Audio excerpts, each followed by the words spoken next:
मेरा क्या जरूरत है कितना एकड़ जन बोलने का। मैं इसलिए छोड़ के बोला नीम रखने के लिए बोला नीम रखेंगे।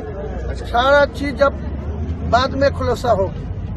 25 बीघा जमीन के ऊपर इस्लामिक हॉस्पिटल होगी, मुसाफिर खाना होगी, होटल कम रेस्टोरेंट होगी, हेलीपैड बनेगी, पार्क बनेगी, मेडिकल कॉलेज भी बनेगी।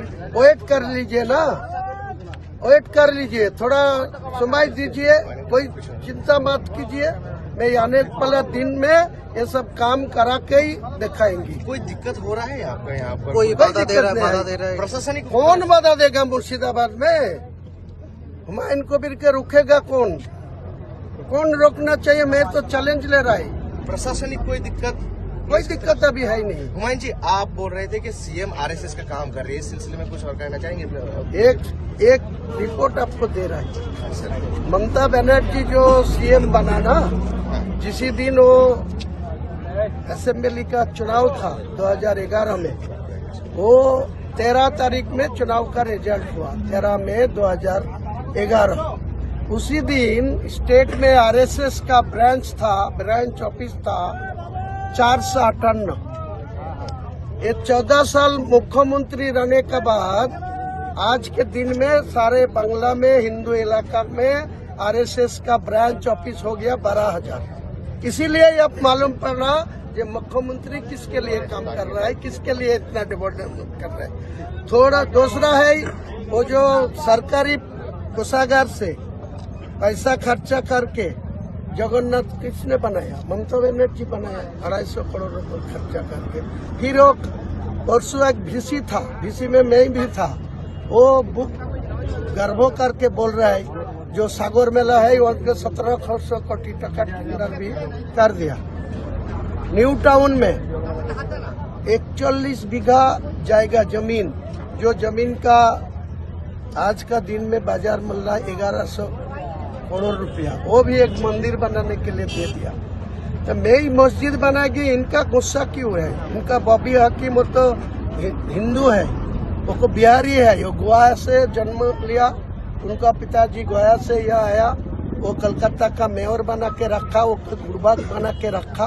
वो क्या बोलेगी क्या नहीं बोलेगी वो मेरा कोई सोचने का कोई जरूरत नहीं है। हुमायूं जी, मुख्यमंत्री जानता है कि बॉबी हकीम ने जो निर्णय लिया है मुख्यमंत्री के कंसल्टेशन से लिया है क्या? बॉबी हकीम ने जो प्रेस मीट करके आपको सस्पेंड करने की बात किया है, मुख्यमंत्री मालूम है उनको या उन्हीं के इंस्ट्रक्शन से हो रहा है सब कुछ? हाँ, मुख्यमंत्री तो इनको जिला से दोनों को भेजा बॉबी हकीम को पास, जो बॉबी हकीम को साथ 6 महीना कोई बातचीत नहीं था नियामत हाजी का, हरियारपाड़ा एमएलए का। वो कल रात में नियामत हाजी का निर्देश दिया जो तुम जाओ बॉबी हकीम को पास, और जो आखिरुज्जामान जो रघुनाथगंज के विधायक है, जो मंत्री है, वो मंत्री का क्या काम है उनको पूछिए। वो गाड़ी लेके घूम रहा है, लेकिन उनको कोई फाइल इनिशिएट नहीं करने दिया अभी तक, 4 साल गुजरा गया। दूसरा एक सिद्दीकुल्ला चौधरी है, उनको भी पूछ रहा है, 9 साल से मंत्री है, वो नबी साहब का आदत में चल रहा है, दाढ़ी रख के टूटी रख के टिट के, लेकिन वो क्या काम किया, कितना मुसलमान के लिए 9 साल में क्या किया, को आदमी को नौकरी दिया, क्या किया, वो तो बोलना पड़ेगा। अगले दिन तो उनको इलेक्शन आएगी तो उनको जवाब मुझे चाहिए, तो जवाब उनको देना पड़ेगा। हुमायूं जी, 2% तृणमूल का वोटर था, लेकिन आपके आने से 24% वोटर आया है, तृणमूल का बना है मुर्शिदाबाद में। हुमायूं जी, तृणमूल से चले जाने के बाद वोट में प्रभाव पड़ेगा? क्या होगा नहीं होगा वो मुझे बाद में सोचेगा, लेकिन मैं कुड़ी है 20 है एमएलए, 22 से दोनों भारतीय जनता पार्टी का है, गौरी शंकर घोष और सुब्रत मत उनको, बाकी सारे जो 20 है ना, 20 को 2 सन्ना में 20 होते हैं, तो वो 2 हटा देगी सन्ना और 1 लगा देगी, समझे? हाँ जी, और कुछ कहना चाहेंगे? कुछ नहीं कहना। चलो सीएम को कुछ बोलना चाहेंगे? यही कुछ नहीं बोलेंगे, सीएम को एक होना चाहिए। 2026 में सीएम और सीएम नहीं बनेगी, शपथ नहीं लेंगे, उनका एक चीफ मिनिस्टर का तकमा।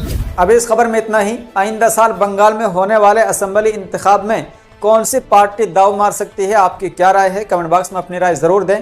मिल्ली अफकार को सब्सक्राइब नहीं किया है तो सब्सक्राइब कर लें। अगर आप हमें फेसबुक पर देख रहे हैं तो फॉलो कर लें। अस्सलाम वालेकुम रहमतुल्लाहि व बरकातुहू।